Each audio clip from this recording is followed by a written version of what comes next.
2020 കാര്യത്തിൽ ഞങ്ങൾ ഒരിക്കലും ഒരു സാമുദായിക നേതാക്കന്മാരുമായിട്ട് ബന്ധപ്പെടുകയോ അവരെ കാണുകയോ മത മേലധ്യക്ഷന്മാരുമായിട്ട് ഞങ്ങൾ സംസാരിക്കുകയോ അവരെ കാണുകയോ വോട്ടഭ്യർത്ഥിക്കുകയോ ചെയ്തിട്ടില്ല. ഇനിയൊട്ട് ചെയ്യുകയോ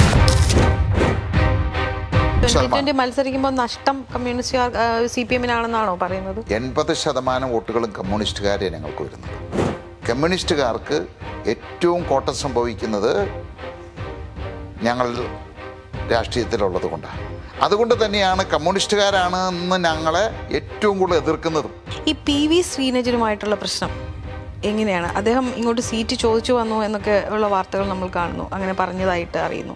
രാഷ്ട്രീയമല്ലേ, രാഷ്ട്രീയത്തിനെ സംബന്ധിച്ചിപ്പോൾ ഞാൻ ഒരിക്കലും ജീവിതത്തിൽ കാണാത്ത എത്രയോ ആളുകൾ സീറ്റ് ചോദിച്ചു വരുന്നു. TP ചന്ദ്രശേഖരൻ്റെ വധം ആണല്ലോ നമ്മൾ ഏറ്റവും കൂടുതൽ വെട്ട് കിട്ടിയ ഇത് കേട്ടിട്ടുള്ളത്. പക്ഷെ താങ്കൾ പറയുന്നു താങ്കളുടെ പിതാവിന് 1997 അങ്ങനെ ഒരു സംഭവം ഉണ്ടായി. ആരായിരുന്നു ശരിക്കും അന്നത് ചെയ്തത്? അന്ന് കോൺഗ്രസ്സുകാരായിരുന്നു. ഒരാളെ നിലത്ത് കിടത്തി മലത്തി കിടത്തിയിട്ട് ഈ കൈയുടെ ഭാഗം ഓരോന്നും വിരലുകൾ 2ഉം 3ഉം പീസായിട്ട് വെട്ടി അങ്ങനെ 82 വെട്ടുകളാണ് വെട്ടിയത്. AK ആൻ്റണി അധികാരത്തിലേർന്ന അന്ന് രാത്രി ഈ ഞാൻ നേതൃത്വം കൊടുക്കുന്ന ഈ ഫാക്ടറിയിൽ 80 ബോംബുകളാണ് അവരെറിഞ്ഞത്. ഇവിടുത്തെ 3 ബസ്സുകൾ കത്തിച്ച് ചാമ്പലാക്കി. ലേഡീസ് താമസിക്കുന്ന ഹോസ്റ്റലിൻ്റെ 282 ചില്ലുകൾ തകർത്തു അവർ. ജനറലായിട്ട് ഞാൻ ഈ ഇലക്ഷനിൽ കാണുന്നത് കേരളത്തിലെ ആളുകൾക്കൊരു നിർവികാരതയാണ്. ഈ വരുന്ന തെരഞ്ഞെടുപ്പിലെ തദ്ദേശ ഇലക്ഷനിൽ LDF-നായിരിക്കുമോ മുൻതൂക്കം? ഇങ്ങനെയാണ് സാധാരണഗതിയിൽ അങ്ങനെ ഒരു പറയുമല്ലോ, LDF തദ്ദേശ ഇലക്ഷൻ എന്ന് പറയുമ്പോൾ എപ്പോഴും LDF ആണ് കൂടുതൽ എന്ന് പറയുന്നൊരു സാഹചര്യം ഉണ്ടാവാറുണ്ടല്ലോ. അങ്ങനെ ഇപ്പോൾ LDF-നായിരിക്കുമോ അതോ കോൺഗ്രസിൻ്റെ ഒരു തിരിച്ചുവരവ് ഉണ്ടാവുമോ? ഇപ്പം നിലവിലെ സാഹചര്യത്തിൽ കോൺഗ്രസ് നന്നായി മെനക്കെടാൻ തുടങ്ങിയിട്ടുണ്ട്. എങ്ങനെയാവും അതിൻ്റെ വിധിയെന്ന് എനിക്കറിയില്ല, പക്ഷേ പ്രവർത്തനം തുടങ്ങിയിട്ടുണ്ട്. അപ്പോൾ എങ്ങനെയായിരിക്കും അതിൻ്റെ ഒരു റിസൾട്ട് ഉണ്ടാവുക?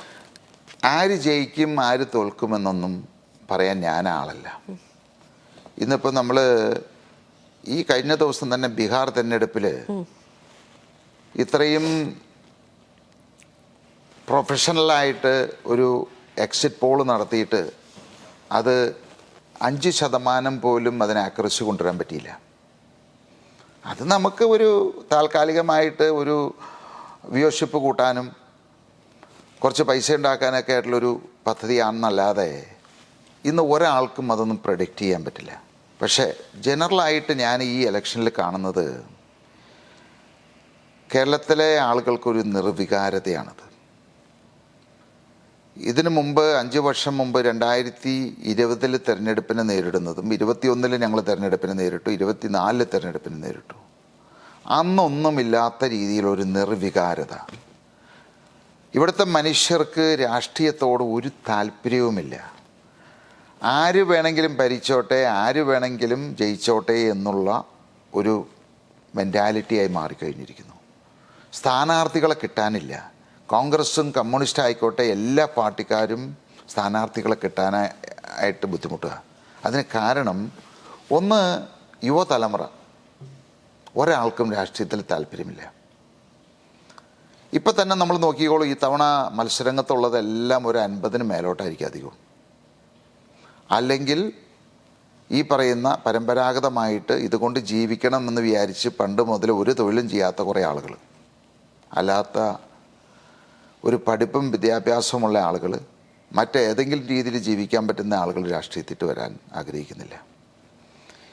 അതിപ്പോൾ ഈ വർഷത്തെ കാര്യമാണ്. ഇനി 30-ലൊരു തെരഞ്ഞെടുപ്പ് നടക്കുമ്പോൾ മിക്കവാറും പല സീറ്റുകളും വേക്കൻ്റ് ആവുമെന്നുള്ളതാണ്. ആ രീതിയിലേക്കാണ് കാര്യങ്ങൾ പോയിക്കൊണ്ടിരിക്കുന്നത്. അപ്പോൾ അതുകൊണ്ട് ഈ തവണയൊക്കെ എത്രത്തോളം ആളുകൾ വോട്ട് ചെയ്യും? പിന്നെ കേരളത്തിനെ സംബന്ധിച്ച് അവർ തൃപ്തിയോടുകൂടിയല്ല ഈ തെരഞ്ഞെടുപ്പിനെ നേരിടുന്നത്. ഒരു വഴിപാടായിട്ട് അവർ ചെയ്യുന്നു. ഒന്നും പ്രതീക്ഷിക്കുന്നില്ല, പ്രതീക്ഷിച്ചിട്ട് കാര്യവുമില്ല. കാരണം ഒന്നും കിട്ടാൻ പോകുന്നില്ല അവരെ സംബന്ധിച്ച്. അതുകൊണ്ട് അങ്ങനെയുള്ളൊരു നിർവികാരമായിട്ടുള്ള ഒരു തെരഞ്ഞെടുപ്പായിരിക്കും ഇത്തവണ നടക്കാൻ. കോൺഗ്രസിന്റെ ഒരു ഭാവി എങ്ങനെയാണ് കാണുന്നത്? കോൺഗ്രസിനെ വിലയിരുത്താൻ പറ്റുമോ? നമുക്ക് ഇതൊന്നും പറയാൻ സാധിക്കില്ല.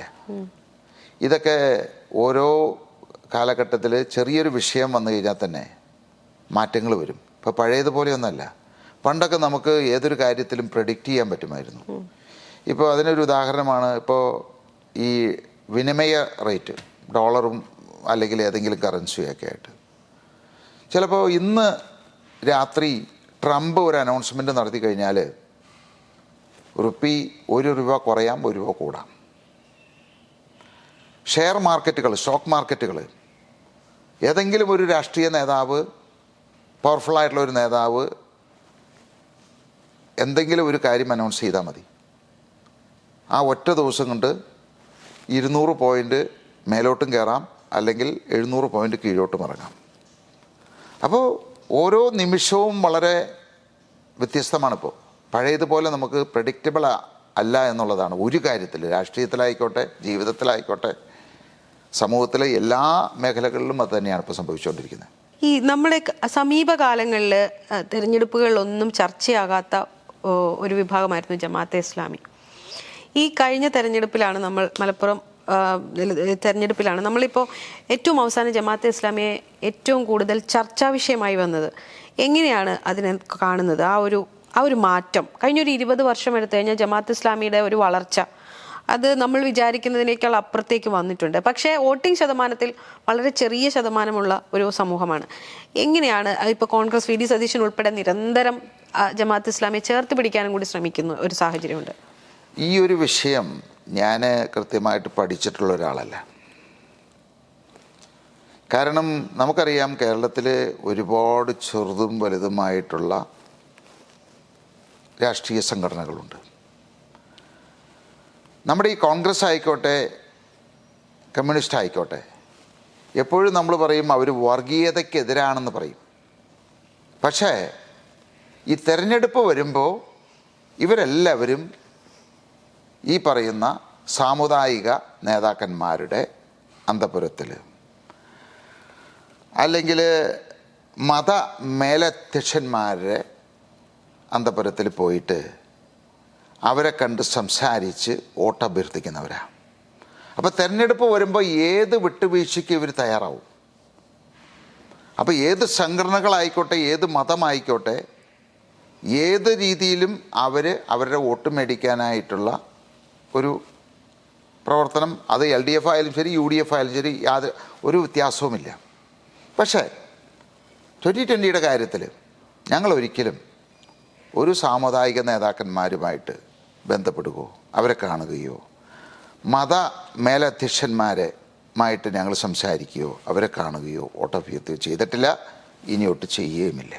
ഈ PV ശ്രീനജനുമായിട്ടുള്ള പ്രശ്നം എങ്ങനെയാണ്? അദ്ദേഹം ഇങ്ങോട്ട് സീറ്റ് ചോദിച്ചു വന്നു എന്നൊക്കെ ഉള്ള വാർത്തകൾ നമ്മൾ കാണുന്നു, അങ്ങനെ പറഞ്ഞതായിട്ട് അറിയുന്നു. എങ്ങനെയാണ് അദ്ദേഹമായിട്ടുള്ള ബന്ധം ഇത്രയും വഷളായത്? അല്ലേ, ഞങ്ങൾ തമ്മിൽ അങ്ങനെ ഒരു ബന്ധം ഉണ്ടായിരുന്നില്ല വഷളാവാനായിട്ട്. ഇപ്പോൾ സാധാരണ രീതിയിൽ ഒരുപാട് നേതാക്കന്മാർ, ഒരുപാട് ആളുകൾ പല പാർട്ടികളിൽ നിന്ന് ഇപ്പോൾ സീറ്റ് ചോദിച്ചു വരും, മറ്റുള്ള കാര്യങ്ങൾക്ക് വരും. അങ്ങനെ അദ്ദേഹം 2020 സ്ഥാനാർത്ഥിയാകാൻ ആഗ്രഹം പ്രകടിപ്പിച്ചുകൊണ്ട് എൻ്റെ അടുത്ത് വന്നു. ഞാനത് സന്തോഷപൂർവ്വം തിരസ്കരിച്ചു. അല്ലാതെ എനിക്ക് പിന്നെ അദ്ദേഹം എന്നെ തെറി വിളിക്കുമ്പോൾ, എന്നെ ഇല്ലാതാക്കാൻ ശ്രമിക്കുമ്പോൾ ഞാനതിനെ ഡിഫെൻഡ് ചെയ്യുന്നു. അതിൽ കവിഞ്ഞ് ഞാൻ അതിലൊരു അർത്ഥം അതിനകത്ത് കാണുന്നില്ല. ഒരാൾ എന്നോട് ആക്രമിക്കുമ്പോൾ ഞാൻ തിരിച്ച് ഡിഫെൻഡ് ചെയ്യുന്നു, തിരിച്ചാക്രമിക്കുന്നു. അല്ലാതെ ഞങ്ങൾ തമ്മിൽ വലിയൊരു ബന്ധമോ അല്ലെങ്കിൽ അങ്ങനെയുള്ള അടുപ്പമോ ഒന്നും ഉണ്ടായിരുന്നില്ല. അന്നും ഉണ്ടായിരുന്നില്ല, ഇപ്പോഴുമില്ല. ബന്ധമില്ലാതെ ഒരാൾ രാഷ്ട്രീയ പാർട്ടിയിൽ മത്സരിക്കാൻ സീറ്റ് ചോദിച്ചു വരുമോ? രാഷ്ട്രീയമല്ലേ. രാഷ്ട്രീയത്തിനെ സംബന്ധിച്ചിപ്പോൾ ഞാൻ ഒരിക്കലും ജീവിതത്തിൽ കാണാത്ത എത്രയോ ആളുകൾ സീറ്റ് ചോദിച്ചു വരുന്നു. ഇപ്പോൾ ഈ പഞ്ചായത്ത് മുനിസിപ്പൽ കോർപ്പറേഷൻ തിരഞ്ഞെടുപ്പിലൊക്കെ തന്നെ കോൺഗ്രസിൽ നിന്ന് സീറ്റ് കിട്ടാത്ത ആളുകൾ, കമ്മ്യൂണിസ്റ്റിൽ സീറ്റ് കിട്ടാത്ത ആളുകൾ, BJPയിൽ സീറ്റ് കിട്ടാത്ത ആളുകൾ, ഞാൻ അവരെ കണ്ടിട്ട് പോലുമില്ല. എത്രയോ പേര് സീറ്റ് ചോദിച്ചു വരുന്നു. കാരണം അവരെ സംബന്ധിച്ച് ഞാൻ പറഞ്ഞല്ലോ, ഈ അധികാരം, സ്ഥാനമാനങ്ങൾ, ഇത് വലിയൊരു ക്രൈസാണ് ഇവർക്ക്. അപ്പോൾ അതിന് വേണ്ടിയിട്ട് ആരുടെ അടുത്തും പോകും. അവിടെ കിട്ടിയില്ലെങ്കിൽ ഇപ്പുറത്ത് പോകും. ഇപ്പോൾ നമ്മൾ കാണുന്നില്ലേ, CPMകാർ, CPMലുള്ള ആളുകൾ കോൺഗ്രസ്സിൽ പോകുന്നു, കോൺഗ്രസ്സിലുള്ള ആളുകൾ CPMൽ പോകുന്നു, BJP-യിലേക്ക് പോകുന്നു. എന്തുകൊണ്ട് പോകുന്നവർ? അപ്പോൾ ഇവർക്കൊക്കെ ബേസിക്കലി എന്താ പ്രിൻസിപ്പൾ ഉള്ളത്? ആശയപരമായിട്ട് എന്താ അവർക്ക് ഉള്ളത്? ഒന്നുമില്ല. അവരെ സംബന്ധിച്ചുള്ള ഈ ഏത് പാർട്ടിയായാലും ഇവരെ സംബന്ധിച്ച് ബേസിക്കായിട്ട് അധികാരമാണ്, സ്ഥാനമാനങ്ങളാണത്. അത് വിട്ടിട്ട് ഒരു വിധത്തിലും ഒരു പ്രിൻസിപ്പിളും ഒരു രാഷ്ട്രീയ പാർട്ടിയിലെ ഒരു നേതാക്കന്മാർക്കുമില്ല. വളരെ ചുരുക്കമായിട്ടൊക്കെ ഉണ്ടാവാം, അങ്ങനെയുള്ളവർ 1% ഉണ്ടാവുള്ളൂ. അപ്പോൾ ഇപ്പോൾ എന്താണ് നമ്മുടെ BJP-യുടെ ഏറ്റവും വലിയൊരു ചാവറലായിരുന്നു നമ്മുടെ വാര്യർ, സന്ദീപ് വാര്യർ. അയാളെങ്ങനെ കോൺഗ്രസ്സിൽ പോയി? അതുവരെ കോൺഗ്രസിനെയും കമ്മ്യൂണിസ്റ്റിനെയും എല്ലാ ചാനൽ ചർച്ചയിലും ഇരുന്ന് തെറി വിളിച്ചുകൊണ്ടിരുന്ന ഒരാൾ ഇപ്പോൾ കോൺഗ്രസ്സിൽ പോയിട്ട് അതേ പാർട്ടിയെ തെറി വിളിക്കുന്നു. അപ്പോൾ ഇവർക്കൊക്കെ എന്താണ് ഒരു ആശയപരമായിട്ട് എന്താ ഉള്ളത്? ഒന്നുമില്ല. അധികാരം, സീറ്റ്, സ്ഥാനമാനം. പി രാജീവുമായിട്ട് എങ്ങനെയാണ്? മന്ത്രി പി രാജീവുമായിട്ട് ഇടയ്ക്കിടയ്ക്ക് അദ്ദേഹം ഈ പറഞ്ഞ താങ്കൾക്കെതിരെയുള്ള ഒരുപാട് ആരോപണങ്ങൾ ഉന്നയിക്കുന്നുണ്ട്, കുറേ കാര്യങ്ങൾ പറയുന്നുണ്ട്. എങ്ങനെയാണ് അദ്ദേഹമായിട്ടുള്ളൊരു ആശയം? എന്നെപ്പറ്റി ഞാൻ പറഞ്ഞല്ലോ, ഇപ്പോൾ ആരോപണങ്ങൾ അല്ലെങ്കിൽ അഭിപ്രായങ്ങൾ പറയാൻ എല്ലാവർക്കും സ്വാതന്ത്ര്യങ്ങളുണ്ട്. പക്ഷെ തെറ്റായിട്ടുള്ളൊരു കാര്യം പറഞ്ഞു കഴിഞ്ഞാൽ നമ്മൾ അതിന് മറുപടി പറയും.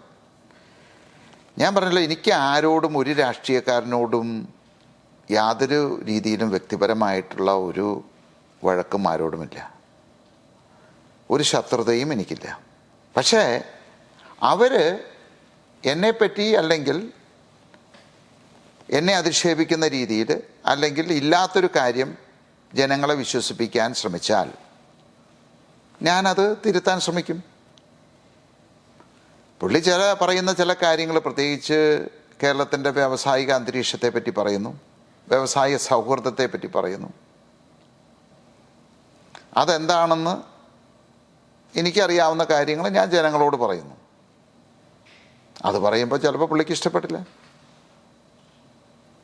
അങ്ങനെ ഒരു മറുപടി മാത്രമാണോ നിങ്ങൾക്കിടയിൽ? അല്ലാതെ മറ്റു തരത്തിൽ മിനിസ്റ്ററുമായിട്ട് നേരത്തെ അത്തരത്തിലുള്ള സൗഹൃദങ്ങളൊന്നും ഉണ്ടായിരുന്നില്ലേ? അല്ല, ഇവരൊക്കെ ആയിട്ട് ഞാൻ പറയുന്നത്, ഇപ്പോൾ രാജീവ് ഒരുപാട് തവണ ഞങ്ങളുടെ വീട്ടിൽ വന്നിട്ടുള്ള ഒരാളാണ്.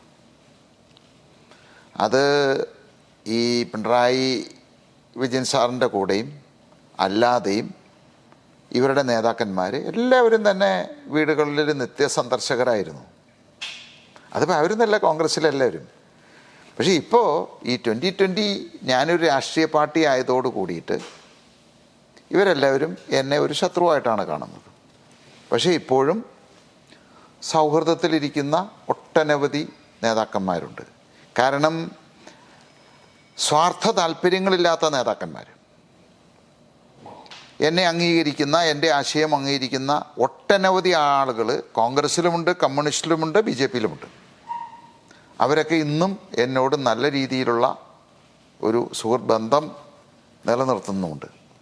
ഇപ്പോൾ ഈ കഴിഞ്ഞ ദിവസം തന്നെ കോൺഗ്രസിൻ്റെ ഒരു ഉയർന്ന നേതാവ് എന്നെ വിളിക്കുകയുണ്ടായി.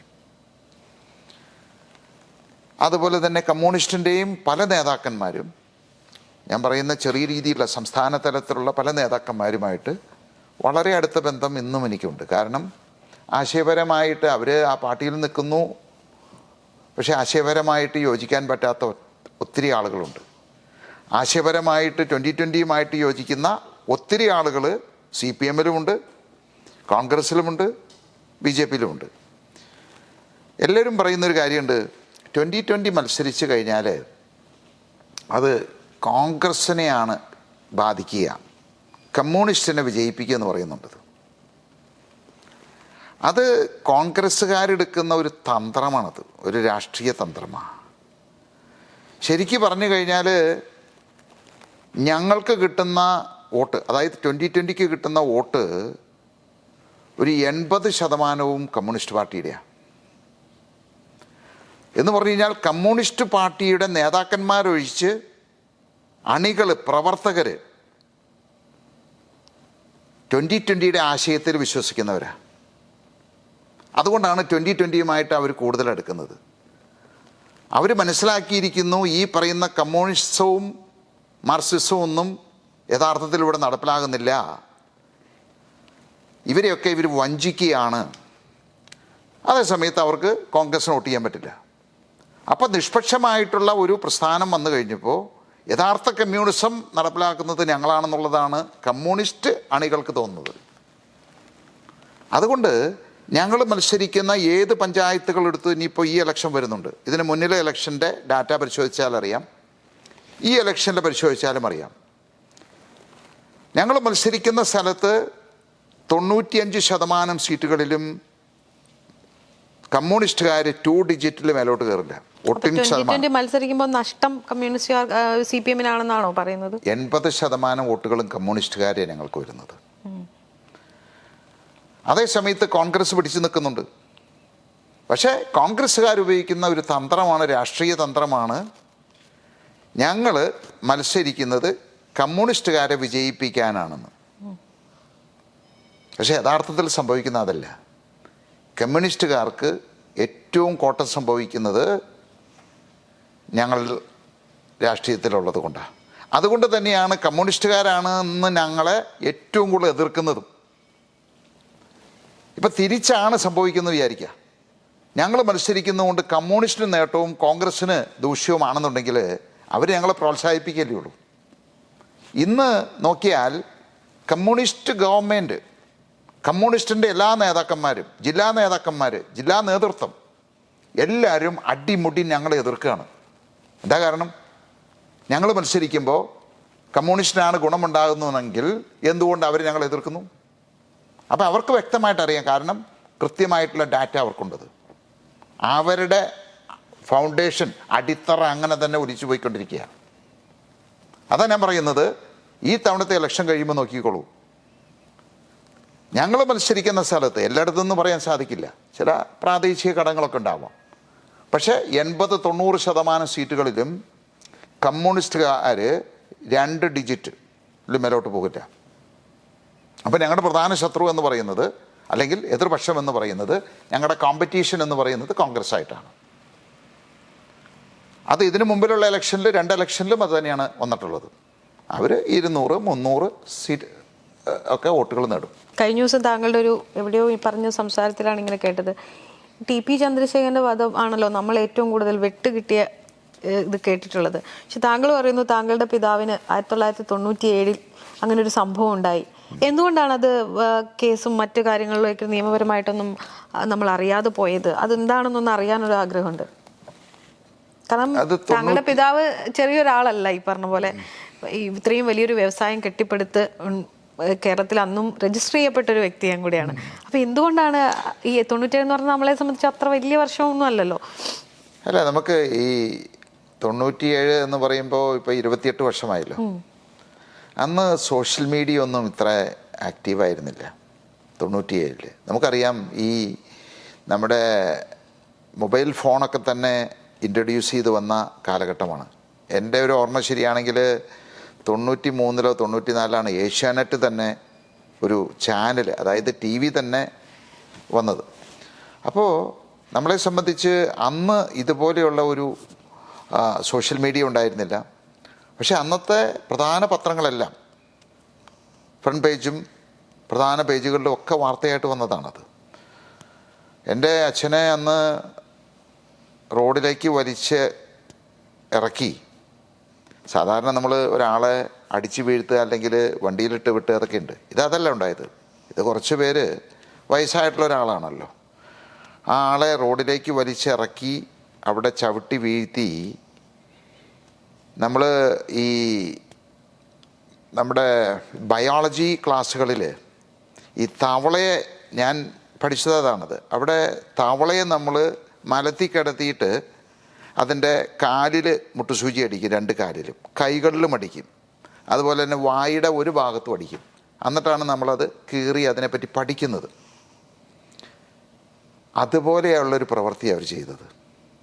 ഒരാളെ നിലത്ത് കിടത്തി മലത്തി കിടത്തിയിട്ട് 2 കാലുകളിലും പിടിച്ച് ചവിട്ടി നിർത്തുന്നു, കൈകളും ചവിട്ടി നിർത്തുന്നു. മറ്റു ചിലർ വെട്ട് നുറുക്കുക, അതായത് നമ്മൾ ഈ ഇറച്ചിക്കടകളുണ്ടല്ലോ, ആ കത്തി തന്നെ അവരുപയോഗിച്ചത്. അതിലൊരുത്തൻ ഇറച്ചി വെട്ടുകാരനാണ്. അപ്പോൾ അവൻ ആ കത്തി ഉപയോഗിച്ച് ഈ കൈയുടെ ഭാഗം ഓരോന്നും വിരലുകൾ 2, 3 പീസായിട്ട് വെട്ടി അങ്ങനെ 82 വെട്ടുകളാണ് വെട്ടിയത്. അപ്പോൾ ഈ വിരലുകളെല്ലാം 3 പീസായിരുന്നു ഓരോ വിരലുകളും, ഈ കൈയുടെ വിരലുകളും. അപ്പോൾ അത്ര ക്രൂരമായിട്ടുള്ള ഒരു ബ്രൂട്ടൽ അറ്റാക്കായിരുന്നു. എന്ന് പറഞ്ഞു കഴിഞ്ഞാൽ നമ്മൾ ഈ ഭീകര പ്രവർത്തകരൊക്കെ ചെയ്യുന്ന രീതിയിൽ അത്ര ക്രൂരമായിട്ട് എന്ന് പറഞ്ഞു കഴിഞ്ഞാൽ ആളെ കൊല്ലുകയല്ല ചെയ്യുന്നത്. അവൻ ജീവിതകാലം മുഴുവൻ അനുഭവിക്കാനായിട്ട്, വേദന അനുഭവിക്കാനായിട്ടുള്ള ക്രൂരമായിട്ടുള്ള ഒരു മനസ്സ്. അന്ന് കേസെടുത്തു. നമുക്കറിയാമല്ലോ നമ്മുടെ ഇവിടുത്തെ നീതിന്യായ വ്യവസ്ഥയും ഇവിടെ എല്ലാം തെളിവുകളുടെ അടിസ്ഥാനത്തിലാണല്ലോ. അപ്പോൾ പല ആളുകളും സാക്ഷി പറയാൻ, ഇങ്ങനെയുള്ള ആളുകൾക്കെതിരായിട്ട് ആരാ സാക്ഷി പറയുക? കണ്ടവർ പോലും പറയില്ല. അപ്പോൾ തെളിവുകളുടെ അഭാവത്തിൽ എല്ലാവരും വെറുതെ വിട്ടു. അതുകൊണ്ട് തന്നെയാണ് നമ്മുടെ ഈ സിസ്റ്റമാണ് ഈ പറയുന്ന ക്രൈംസ് ഇവിടെ ഉണ്ടാക്കുന്നതും അതിനെ പ്രോത്സാഹിപ്പിക്കുന്നതും ആർക്കും എന്തും ചെയ്യാനായിട്ടുള്ള ലൈസൻസ് കൊടുക്കുന്നതും. എല്ലാ പ്രതികളെയും വെറുതെ വിട്ടോ? മൊത്തമായിട്ട് ആ കേസിന് തെളിവില്ലാതെ വരികയല്ലേ. ആരെങ്കിലും ഒരാൾ പകൽ സമയത്തല്ലേ നടക്കുന്നത്? 9:30 മണിക്ക്, രാവിലെ 9:30 മണിക്ക് ആരെങ്കിലും ഒരാൾ സാക്ഷി പറയണ്ടേ? സാക്ഷി പറയുന്നവനും അതേ അനുഭവം ഉണ്ടാവും എന്ന് പറഞ്ഞു കഴിഞ്ഞാൽ ആരാ സാക്ഷി പറയുക? അവരെ ആര് സംരക്ഷിക്കും? നമ്മുടെ രാഷ്ട്രീയ സംവിധാനവും പോലീസ് സംവിധാനവും എല്ലാം അതുപോലെയാണ് പ്രവർത്തിക്കുന്നത്. അതുകൊണ്ട് തന്നെയാണ് കേരളത്തിൽ ഒരു ദിവസം ശരാശരി ഒരു കൊലപാതകം നടക്കുന്നുണ്ട്. അതിൻ്റെ കാരണവും അത് തന്നെയാണ്. ഞാൻ ചോദിക്കുന്ന, അന്നും താങ്കളുടെ പിതാവ് സാധാരണക്കാരനായ ഒരു മനുഷ്യനല്ല. പക്ഷെ എന്ത് ചെയ്യാൻ പറ്റും? നമുക്ക് ഇങ്ങനെയുള്ള ആ വ്യവസ്ഥിതിക്ക് ഒരു മാറ്റം വരാനായിട്ടാണ്. ഇപ്പം ഇതിനു മുമ്പ് എന്നോട് ചോദിച്ചല്ലോ, എന്തിനാണ് നമുക്ക് ഒരു വികസനം നടത്തണമെങ്കിൽ എന്തിനാണ് രാഷ്ട്രീയമെന്ന് ചോദിച്ചില്ലേ? ഇപ്പം ചോദിച്ചതാണ് അതിൻ്റെ ഒന്നാമത്തെ ഒരു ഉത്തരം. കാരണം ഈ നാട്ടിലെ സാധാരണക്കാരായിട്ടുള്ള ജനങ്ങൾ, പാവപ്പെട്ട ജനങ്ങൾ, അവർക്ക് നീതി ഉറപ്പാക്കാൻ സാധിക്കണം. ഇപ്പോൾ ഇത്രയും പ്രമുഖനായിട്ടുള്ള ഇത്രയും ആൾക്ക് ഇതുപോലെ 82 വെട്ടി നുറുക്കിയതിന് ശേഷവും ഒന്നും സംഭവിച്ചില്ല. അപ്പോൾ ഇവിടുത്തെ സാധാരണക്കാരായിട്ടുള്ള ആളുകളുടെ അവസ്ഥ എന്തായിരിക്കും? അതിന് മാറ്റം വരണം. ആരായിരുന്നു ശരിക്കും അന്നത് ചെയ്തത്? അന്ന് കോൺഗ്രസ്സുകാരായിരുന്നു. അന്ന് കോൺഗ്രസ്. പക്ഷേ ഈ വ്യവസായത്തിന്റെ ഒരു വൈരാഗ്യമായിരുന്നു. അല്ലല്ല, രാഷ്ട്രീയമാണത്. അന്നും രാഷ്ട്രീയം തന്നെയായിരുന്നു. ഇതിലൊക്കെ എന്താണെന്ന് വെച്ച് കഴിഞ്ഞാൽ, ഈ ഞങ്ങളെ സംബന്ധിച്ച് ഒരു പ്രത്യേക പാർട്ടിയാണ് ഞങ്ങളോട് എതിരെന്ന് പറയാൻ പറ്റില്ല. എല്ലാവരും ഇതിൻ്റെ ബാക്ക്ഗ്രൗണ്ടിൽ ഒന്ന് തന്നെയാണ്. പ്രത്യക്ഷത്തിൽ ചിലപ്പോൾ ഒരു പാർട്ടിയായിരിക്കും വരുന്നത്. അത് അധികാരത്തിൻ്റെ ആരാണോ അധികാരത്തിലിരിക്കുന്ന അവരായിരിക്കും വരിക. ഇപ്പോൾ കമ്മ്യൂണിസ്റ്റുകാർ ഒരുപാട് ഞങ്ങളെ ആക്രമിച്ചിട്ടുണ്ട്, കോൺഗ്രസ്സുകാരെ ആക്രമിച്ചിട്ടുണ്ട്. 2001 ഇതിനെ തുടർന്ന് AK ആൻ്റണി അധികാരത്തിലേർന്ന അന്ന് രാത്രി ഈ ഞാൻ നേതൃത്വം കൊടുക്കുന്ന ഈ ഫാക്ടറിയിൽ 80 ബോംബുകളാണ് അവരെറിഞ്ഞത്. ഇവിടുത്തെ 3 ബസ്സുകൾ കത്തിച്ച് ചാമ്പലാക്കി. ലേഡീസ് താമസിക്കുന്ന ഹോസ്റ്റലിൻ്റെ 282 ചില്ലുകൾ തകർത്തു. അവർ കിച്ചൺ അടിച്ച് തകർത്തു. ഒരു നടപടിയും ഉണ്ടായില്ല. അത് കോൺഗ്രസ്സുകാരാണ് ചെയ്തത്. അപ്പോൾ ഇവിടെ ഈ പറയുന്ന ക്രിമിനൽസിന് ആർക്കും നിയമം കയ്യിലെടുക്കാനും ആരെയും എന്തും ചെയ്യാനായിട്ടുള്ള ലൈസൻസ് കൊടുക്കുന്നത് ഇവിടെ നമ്മളെ ഭരിക്കുന്നവരാണ്. ഇപ്പോൾ പിണറായിയുടെ കേരള യാത്ര നടക്കുന്ന സമയത്ത് അദ്ദേഹത്തിനെ കൊടി കാണിച്ചവരെയൊക്കെ കൈകാര്യം ചെയ്ത് കണ്ടില്ലേ? ഒരു ഭരണാധികാരി പറഞ്ഞത് എന്താണെന്ന് നമുക്കറിയില്ലേ? അപ്പോൾ ഈ ഭരിക്കുന്നവർ, നേതൃത്വം കൊടുക്കുന്നവർ തന്നെ നിയമം കയ്യിലെടുക്കുകയും നിയമത്തെ ലംഘിക്കുകയും നിയമം ലംഘിക്കുന്നവരെ പ്രോത്സാഹിപ്പിക്കുകയും ചെയ്യുമ്പോൾ ഒരു നാടിനുണ്ടാകുന്ന വിപത്താണ് ഇന്ന്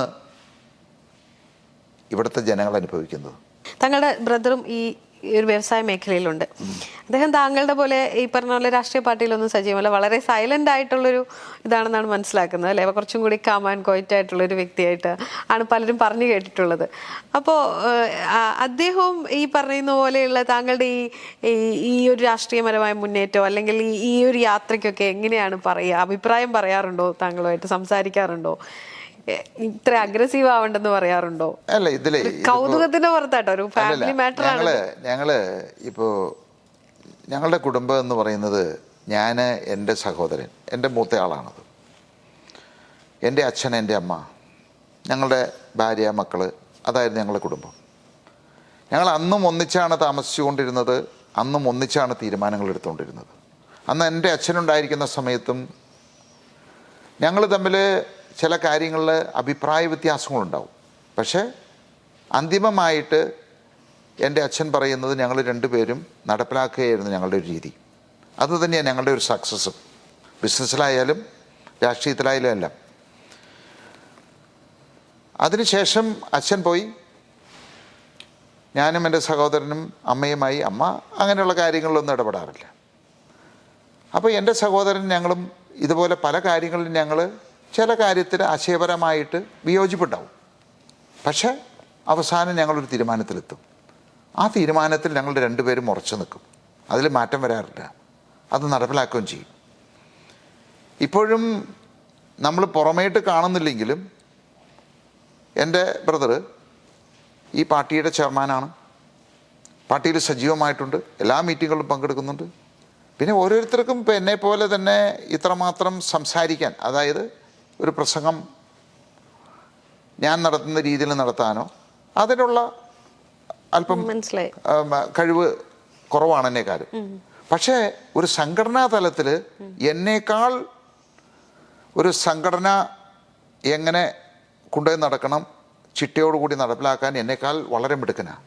അപ്പം അതുകൊണ്ട് ഇപ്പം ഈ ഇലക്ഷനിലൊക്കെ തന്നെ ഞാൻ പൊതുവെ ഈ പറയുന്ന എല്ലാ പഞ്ചായത്തുകളുടെയും എല്ലാ സ്ഥാനാർത്ഥികളുടെയും പൊതുവായിട്ടുള്ള ഒരു തീരുമാനങ്ങളൊക്കെ ആണ് ഞാൻ നോക്കുന്നത്. അതേസമയത്ത് ഓരോ പഞ്ചായത്തുകളിലും എങ്ങനെയാണ് ഓരോ കാൻഡിഡേറ്റിൻ്റെ പ്രവർത്തന രീതികൾ, അതൊക്കെ മേൽനോട്ടം വഹിക്കുന്ന എൻ്റെ ബ്രദറാണത്. അപ്പോൾ ഓരോരുത്തർക്കും അവരവരുടെ മേഖലകളിൽ സൈലന്റ് ആയിട്ടാണ് അദ്ദേഹത്തിന്റെ പ്രവർത്തനം അല്ലേ? പറഞ്ഞ പോലെ നമ്മൾ കാണുന്ന പോലെ മുഖ്യധാരയിലേക്ക് വരാതെ വളരെ കാമാൻ ക്വയറ്റായിട്ട്, പരസ്യമായിട്ട് അങ്ങനെ ഒരു പ്രതികരിക്കുന്ന ഒരാളല്ല. പക്ഷെ അതിൻ്റെ അർത്ഥം ഞങ്ങൾ തമ്മിൽ ഇന്നും ഞങ്ങൾ ഒരു വീട്ടിലാണ് താമസിക്കുന്നത്. ഇങ്ങനെയുള്ള കാര്യങ്ങൾ പാർട്ടി മീറ്റിങ്ങുകളിലെല്ലാം പങ്കെടുക്കാറുണ്ട്, പ്രധാനപ്പെട്ട മീറ്റിങ്ങുകളിൽ. പിന്നെ എല്ലാവരും ഞങ്ങൾ രണ്ടുപേരും ബിസിനസ്സുകാരാണ്, അവരുടേതായിട്ടുള്ള തിരക്കുകളുണ്ട്. ചില മീറ്റിങ്ങുകളിൽ ഞാനുണ്ടാവില്ല, ചില മീറ്റിങ്ങുകളിൽ എൻ്റെ ബ്രദർ ഉണ്ടാവില്ല. അല്ലാതെ മാറി നിൽക്കുന്നതോ അല്ലെങ്കിൽ അതിൽ പങ്കാളിയല്ല എന്നുള്ള അർത്ഥമൊന്നുമില്ല. നമുക്കെപ്പോഴും രാഷ്ട്രീയമായാലും കുടുംബമായാലും പരസ്പരം തമ്മിലുള്ള ഐക്യമാണ് അതിൻ്റെ സക്സസ്. ഞങ്ങൾ ചെറുപ്പകാലം മുതൽ ആ ഐക്യത്തോടെ നിന്നതുകൊണ്ടാണ് ഇന്ന് ഈ നിലയിലേക്ക് ഞങ്ങൾക്ക് വളരാൻ സാധിച്ചത്. കുറച്ചു മുമ്പ് ചോദിച്ചില്ലേ കോൺഗ്രസിൻ്റെ പ്രശ്നം എന്താണെന്നുള്ളത്? ആ ഐക്യമില്ലായ്മയാണത്, ഒരു നേതൃത്വമില്ലായ്മയാണ്, നേതൃത്വത്തെ അംഗീകരിച്ചു കൊണ്ടുള്ള ഒരു അച്ചടക്കമില്ലായ്മയാണത്. നമ്മളിപ്പം കുറേ നേരം രാഷ്ട്രീയമായ വിഷയങ്ങൾ പറയുന്ന പോലെ തന്നെ നമുക്ക് ഈ ഇറക്കുമതി തീരുവയുണ്ടല്ലോ, അതെങ്ങനെയാണ് ബാധിക്കുന്നത്? എന്തായാലും അത് അതിൻ്റെ ഒരു ബുദ്ധിമുട്ട് അനുഭവിക്കുന്നുണ്ടാവുമല്ലോ. ഈ ഇറക്കുമതി തീരുവ യുദ്ധം ശരിക്കും പറഞ്ഞാൽ എങ്ങനെയാണ് കിറ്റെക്സിനെ അത് ബാധിച്ചിരിക്കുന്നത്? ഇതിപ്പോൾ നമ്മളിപ്പോൾ പലരും വിചാരിച്ചിരിക്കുന്നത് അമേരിക്ക തീരുവ ചുമത്തി, ഇന്ത്യക്ക് അത് ഏറ്റവും കൂടുതലുണ്ട്. തീർച്ചയായിട്ടും ഇന്ത്യയിലെ വ്യവസായങ്ങളെ, പ്രത്യേകിച്ച് നേരിട്ട് അമേരിക്കയുമായിട്ട് ബിസിനസ് നടത്തുന്ന എല്ലാവരെയും അത് വളരെയധികം ബാധിച്ചിട്ടുണ്ട്. പക്ഷേ ഇപ്പോൾ അതിൻ്റെ ആ വ്യവസായങ്ങളെ ബാധിച്ച് അത് നമ്മൾ ഇന്ത്യയെ മൊത്തത്തിൽ ബാധിക്കുന്ന ഒരു സാഹചര്യത്തിലേക്ക് നീങ്ങിയിരിക്കുക. ഈ തീരുവ യുദ്ധം കൊണ്ട് എനിക്ക് തോന്നുന്നത് ഇന്ത്യ മാത്രമല്ല ലോകത്തിലെമ്പാടും ഒരു റിസഷനായിട്ട് പോയിക്കൊണ്ടിരിക്കുക. ലോകത്തിൻ്റെ സാമ്പത്തിക വ്യവസ്ഥിതി തന്നെ മൊത്തം താളം തെറ്റിയിരിക്കുക. അപ്പോൾ തീർച്ചയായിട്ടും അമേരിക്കയിൽ അല്ലെങ്കിൽ ട്രംപിൻ്റെ ആ ഒരു നിലപാട് ലോകത്തിൻ്റെ ഇതുവരെ അല്ലെങ്കിൽ മറ്റൊരു കൊറോണ ദുരന്തം പോലെ തന്നെയാണ് ലോകത്തെ മൊത്തമായിട്ട് ബാധിച്ചിരിക്കുന്നത്. അമേരിക്കയും ബാധിച്ചിട്ടുള്ളത്. ഇന്നിപ്പോൾ അമേരിക്കക്കാർ വിലക്കയറ്റം കൊണ്ട് പൊറുതിമുട്ടുക. എല്ലാ സാധനങ്ങളും, അതായത് നമ്മുടെ ഫുഡ് ഐറ്റംസ് മുതൽ 20% മുതൽ 40% വരെ വില കൂടിയിരിക്കുക ഒരു 6 മാസം കൊണ്ട്. ഇനി അങ്ങോട്ട് ഇനിയും വീണ്ടും കൂടും. അപ്പോൾ അതുകൊണ്ട് ലോകത്തെ എമ്പാടും ബാധിച്ച ഒരു ദുരന്തമായിട്ടാണ് ഈ ടാരിഫിനെ ഞാൻ കാണുന്നത്. കിറ്റെക്സിനെ സംബന്ധിച്ച് 90%-ഓളം ഡിപ്പെൻഡ് ചെയ്യുന്ന അമേരിക്കയുമായിട്ടാണല്ലോ, അല്ലേ? അങ്ങനെയല്ലേ മനസ്സിലാക്കി വെച്ചിരിക്കുന്നത്? അങ്ങനെയാണ്. 90%-ത്തിലധികം ഈ പറഞ്ഞ പോലെ അമേരിക്കയുമായിട്ടാണ് കൂടുതൽ ഡിപ്പെൻഡ് ചെയ്യുന്നത്. അപ്പം അങ്ങനെ വരുന്ന സാഹചര്യത്തിൽ കിറ്റെക്സിനെ അത് എങ്ങനെ ബാധിക്കും? ഞങ്ങളുടെ ബിസിനസ് ഇപ്പോൾ ഈ ക്വാർട്ടറിലെ റിസൾട്ട് ഞങ്ങൾ പബ്ലിഷ് ചെയ്ത് കഴിഞ്ഞപ്പോൾ ഏതാണ്ട് 20-25% ഞങ്ങളുടെ ബിസിനസ് കുറഞ്ഞു, പ്രോഫിറ്റും കുറഞ്ഞു. അത് ഈ ടാരിഫ് യുദ്ധമാണത്. പക്ഷേ ഇത് ഞങ്ങളെ സംബന്ധിച്ച് വലിയൊരു പാഠമാണത്. ഞങ്ങൾ ഒരു രാജ്യത്തെ മാത്രം ആശ്രയിച്ച് ഞങ്ങളുടെ ബിസിനസ് പോയി എന്നുള്ളതാണത്. ഇപ്പോൾ ഇനി അങ്ങനെ ഒരു സാഹചര്യം ഉണ്ടാകാതിരിക്കാൻ വേണ്ടിയിട്ട് എല്ലാ മുൻകരുതലുകളും ഞങ്ങൾ എടുത്തു കഴിഞ്ഞു. ഒന്ന്, ഞങ്ങൾ ഈ ഡൊമസ്റ്റിക് മാർക്കറ്റ് ഞങ്ങൾ ഇതുവരെ വേണ്ട എന്ന് മാറ്റിവെച്ചിരുന്ന ഒരു മേഖലയാണത്. അപ്പോൾ ഡൊമസ്റ്റിക് മാർക്കറ്റ്, അതായത് ഇന്ത്യയിൽ ഹ്യൂജ് മാർക്കറ്റാണ് അത്. പക്ഷെ അത് വ്യത്യസ്തമായിട്ടുള്ളൊരു ബിസിനസ്സാണത്. അപ്പോൾ ഇന്ത്യയിലെ എല്ലാ സംസ്ഥാനങ്ങളും കൂടിയിട്ട് ഏതാണ്ട് ഒരു 1000-ഓളം ഔട്ട്ലെറ്റ്സ് തുറക്കുക. ഞങ്ങളുടെ പ്രൊഡക്ഷൻ്റെ ഒരു 50% ഡൊമസ്റ്റിക് മാർക്കറ്റിൽ ഡൈവേർട്ട് ചെയ്യുക. അതുകൂടാതെ യൂറോപ്യൻ മാർക്കറ്റ് ഒരു 25% യൂറോപ്പ്, UK മറ്റ് മാർക്കറ്റുകളിലേക്ക് ഡൈവേർട്ട് ചെയ്യുക. ബാക്കി 25% മാത്രം അമേരിക്കയിൽ നിലനിർത്തുക. അതാണ് ഞങ്ങളുടെ ഒരു ലോങ് ടൈം പ്ലാൻ. അപ്പോൾ ഇങ്ങനെയുള്ളൊരു സംഭവം ചിലപ്പോൾ 10 വർഷമോ 20 വർഷമോ കഴിഞ്ഞായിരിക്കും സംഭവിക്കാം. അത് ഞങ്ങളുടെ ബിസിനസ്സിനെ ഒരിക്കലും എഫക്റ്റ് ചെയ്യരുത്. അതിനുള്ള ഒരു മുൻകരുതലാണ് ഞങ്ങൾ എടുത്തിരിക്കുന്നത്. Okay, thank you so much. വളരെ വിശദമായി കാര്യങ്ങൾ ഇങ്ങനെ പറഞ്ഞു തന്നതിൽ